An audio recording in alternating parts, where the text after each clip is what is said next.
दोस्तों, class 11th की NCERT किताब के चैप्टर 3 है और इसमें हम लोग श्रुति नाद ध्वनि पढ़ चुके हैं।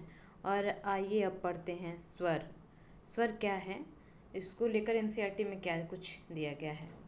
22 श्रुतियों में 7 शुद्ध स्वर की उत्पत्ति हुई है। ऐसी मान्यता है कि नाभि, हृदय, कंठ, मूर्धा और मुख, इन 5 स्थानों से 5 प्रकार के नाद उत्पन्न होते हैं। नाद ही क्रमशः स्वरों का जन्मदाता है एवं स्वर, भाव तथा रस की सृष्टि करता है। भारतीय संगीत में मुख्यतः 7 स्वर माने गए हैं, जो क्रमशः इस प्रकार है: षडज, ऋषभ, गंधार, मध्यम, पंचम, धैवत और निषाद। इन्हें सामान्य बोलचाल में सा रे ग म प ध नि कहते हैं। जैन आचार्य पार्श्वदेव ने अपने ग्रंथ संगीत समयसार में लिखा है कि सिर, कंठ, उर, तालु, जीवा और दांत 6 स्थानों से उत्पन्न स्वर षडज कहलाता है। नाभि से उठकर कंठ तथा सिर से समाहित वायु जब वृषभ के समान नाद उत्पन्न करता है तब ऋषभ कहलाता है। नाभि से उत्पन्न कंठ एवं सिर से संबद्ध वह स्वर जो गंधर्वों के सुख का कारण बना, गंधार बना। नाभि से उठा हुआ एवं हृदय से समाहित वायु मध्य स्थान में उत्पन्न होने के कारण मध्यम कहलाया। तो होठ, तालु, कंठ, सिर और हृदय, इन 5 स्थानों से उत्पन्न स्वर को पंचम कहा गया। वायु होठ, कंठ, तालु, सिर और हृदय से होकर जब गुजरती है तो उसे धैवत नाम से संबोधित किया जाता है। इसी प्रकार वायु के द्वारा कंठ, तालु और सिर का समर्थन न होने पर जिस स्वर से सभी स्वरों की समाप्ति होती है वही स्वर निषाद है। ये कहाँ से लिया गया है, इसका भी विवरण दिया हुआ है। पृष्ठ 43 से 44, प्रकाशन विभाग, भारत सरकार के द्वारा। प्रथम संस्करण विजय शंकर मिश्र के मन के भाव सुर लय से लिया गया है। आगे कहता है, ये नारद द्वारा रचित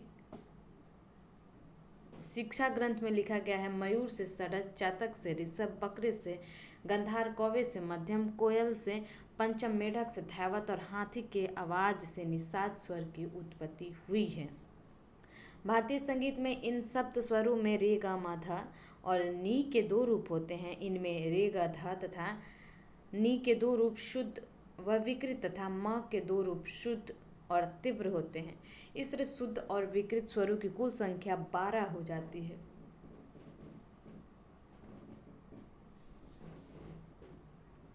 स और प स्वर अचल होते हैं।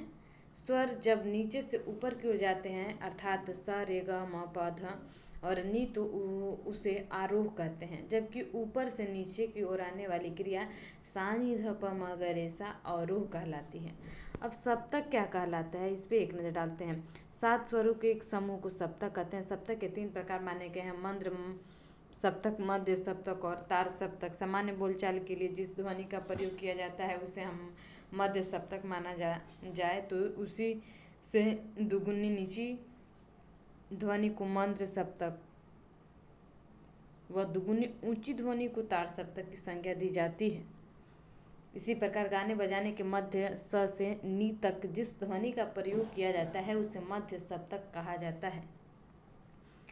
उससे दुगुनी नीची तारता वाले स्वर को मंद सप्तक व दुगुनी ऊंची तारता वाले स्वर को तार सप्तक भी कहा जाता है। वर्ण, किसी भी व्यक्ति के वर्ण उसकी पहचान होती है, उसी तरह गाय बजाने के विभिन्न आयामों को वर्ण कहा गया है। गान क्रियते वर्ण स चतुर्धा निरूपितः स्वास्थरोहि च संचारित लक्षणम। संगीत रत्नाकर के वर्णालंकार प्रकरण श्लोक 1 है। भावार्थ, गान करने की क्रिया को वर्ण कहते हैं। वर्ण 4 प्रकार के होते हैं। पहला, अस्थाई वर्ण। जब एक ही स्वर बार बार उच्चारित होता है तो उसे अस्थाई वर्ण कहते हैं। आरोही, षडज से ऊपर निषाद की ओर स्वरों के गान बजाने की क्रिया आरोही वर्ण कहलाती है। अवरोही वर्ण, निषाद से नीचे की ओर स्वरों को गाने बजाने को अवरोही वर्ण कहते हैं। संचारी वर्ण, अस्थाई, अवरोही, अवरोही, इन तीनों के मिश्रण के स्वरों को गाने बजाने को संचारी वर्ण कहते हैं। तो अब आगे की जर्नी कल तय करेंगे और कल देखेंगे अष्टक क्या है।